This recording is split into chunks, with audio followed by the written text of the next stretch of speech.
नमस्कार, आप देख रहे हैं पंजाब केसरी राजस्थान और आपके साथ हूं मैं सौरभ दुबे। आज हम बात करने जा रहे हैं डूंगरपुर बांसवाड़ा लोकसभा सीट के विभाजन की बढ़ती मांग पर। एक ऐसा मुद्दा जो इन आदिवासी बहुल इलाकों की राजनीतिक पहचान, विकास और प्रतिनिधित्व की गहराई से जुड़ा है। इसी कड़ी में हमारे साथ है डूंगरपुर कांग्रेस जिला अध्यक्ष वल्लभ राम पाटीदार, जिनसे हम जानेंगे कि कांग्रेस इस मांग को लेकर क्या सोचती है, स्थानीय लोगों की क्या भावना है और आगामी परिसीमन को लेकर पार्टी की रणनीति क्या है। वल्लभ राम जी, आपका सबसे पहले पंजाब केसरी राजस्थान में बहुत बहुत स्वागत है। मैं अपना पूरा इंटरव्यू सीधा सवालों से शुरू करना चाहता हूं कि वल्लभ राम जी के लिए सबसे पहले बताएं कि डूंगरपुर बांसवाड़ा लोकसभा सीट के विभाजन की मांग को आप कैसे देख रहे हैं। बांसवाड़ा डूंगरपुर के विभाजन को लेकर के हमारी यहाँ पर बारियां बनी हुई है। चाहे बीजेपी हो चाहे कांग्रेस हो, एक बार बांसवाड़ा की बारी, एक बार डूंगरपुर की बारी। क्षेत्रफल काफी लंबा चौड़ा हो गया है। दो जिलों में एक आदमी एमपी जो भी बनता है वो पूरा अपना समय नहीं दे पाता है, ना अपनी व्यवस्था को देख पाता है। इसीलिए दोनों जिलों में पृथक से लोकसभा सीट कायम की जाए। जी, तो वल्लभ राम जी, आप कांग्रेस के जिला अध्यक्ष हैं, क्या कांग्रेस में स्थानीय स्तर पर ऐसी कोई मांग हो रही है? हमने पहले भी लिखा है, लेकिन जब हम देख रहे हैं कि परिसीमन होने वाला है 26 में, तो हम परिसीमन का इंतजार कर रहे हो। सब लोगों की मांग है, कांग्रेस की भी मांग रही है कि ये जो है वो दोनों जिलों में अलग अलग लोकसभा सीट होनी चाहिए। जी, लेकिन मैं ये जानना चाह रहा हूँ कि कांग्रेस पार्टी का डूंगरपुर और बांसवाड़ा में दशकों से मजबूत आधार रहा है।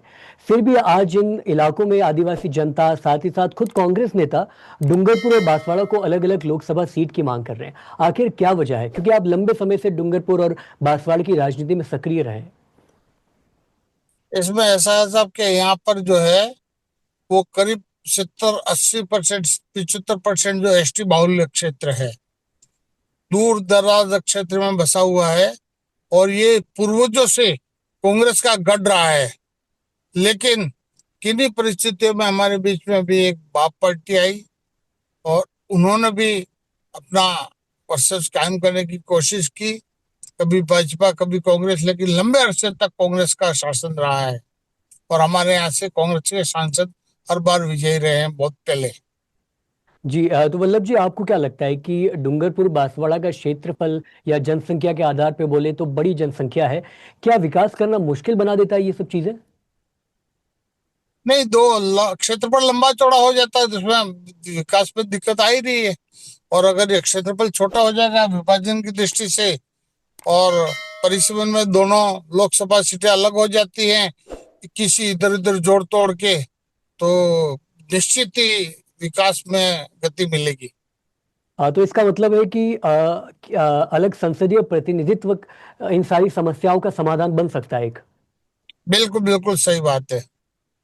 जी, तो मैं अपने अगले सवाल की ओर बढ़ता हूं कि क्या लगता है, अगर डूंगरपुर बांसवाड़ा अलग लोकसभा सीट बन जाती है तो इससे आपका जनाधार बढ़ेगा या भाजपा और बीएपी को इसका फायदा होगा? नहीं बढ़ेगा। हमारा डूंगरपुर और बांसवाड़ा तो वैसे ही कांग्रेस का गढ़ रहा है। लेकिन किसी कमी की वजह से, गलतियों की वजह से कांग्रेस को डिफेम होना पड़ा। लेकिन आज की तारीख में आ, जैसे 400 का इनका नारा था वो खत्म हुआ और हम 100 से ऊपर क्रॉस हो गए। कहाँ बहुत कम सीटें थी और हम जो 100 के ऊपर आंकड़ा पार कर गए। तो अब की बार भी जो है अगर परिसमन होता है, निश्चित ही कांग्रेस को फायदा होगा। जी, मेरा अगला सवाल भी परिसीमन से जुड़ा ही है। अगर परिसीमन 2026 या उसके बाद संभावित है तो क्या कांग्रेस इसे लेकर कोई पहले से कोई तैयारी कर रही है? कांग्रेस की तैयारी है, लेकिन शासन तो बीजेपी का है। इसलिए वो परिश्रम कैसे करती है, कब करती है, कैसे क्या है, वो उनके हाथ में है। कांग्रेस तो खाली मांग कर सकती है और हम मांग कर रहे हैं बराबर।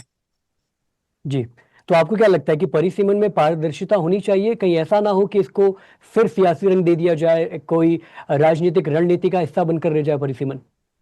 नहीं, परिसीमन तो निष्पक्ष होना चाहिए और दोनों जिलों में पृथक होता है। और डूंगरपुर में अगर इसको मिलाया जाता है तो मिलाना चाहिए। लेकिन जिले में, दोनों जिलों में दोनों पृथक से जो है वो लोकसभा सीट कायम होनी चाहिए। जी वल्लभ राम जी, बहुत बहुत शुक्रिया। लेकिन मेरा एक आखिरी सवाल है और इस पूरे सवाल के साथ इस पूरे साक्षात्कार को समाप्त करेंगे। सवाल दोबारा वही है कि कांग्रेस संगठन स्तर पर इस मुद्दे को लेकर क्या रणनीति फिलहाल बना रही है, जिला, ब्लॉक और गांव स्तर पर क्या कुछ चल रहा है? हमने बैठकें जो की हैं तो हम उसका इंतजार कर रहे हैं, 26 का परिसमन होने वाला है। तो अब जैसे अभी इन्होंने पंचायती राज में भी कुछ किया था तो हाई कोर्ट से स्टे मिल गया।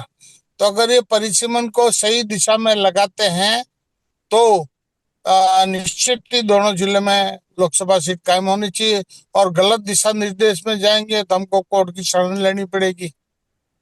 जी वल्लभ राम पाटीदार जी, आपका बहुत बहुत शुक्रिया पंजाब केसरी राजस्थान से जुड़ने के लिए, अपनी बात दर्शकों तक सीधे पहुंचाने के लिए।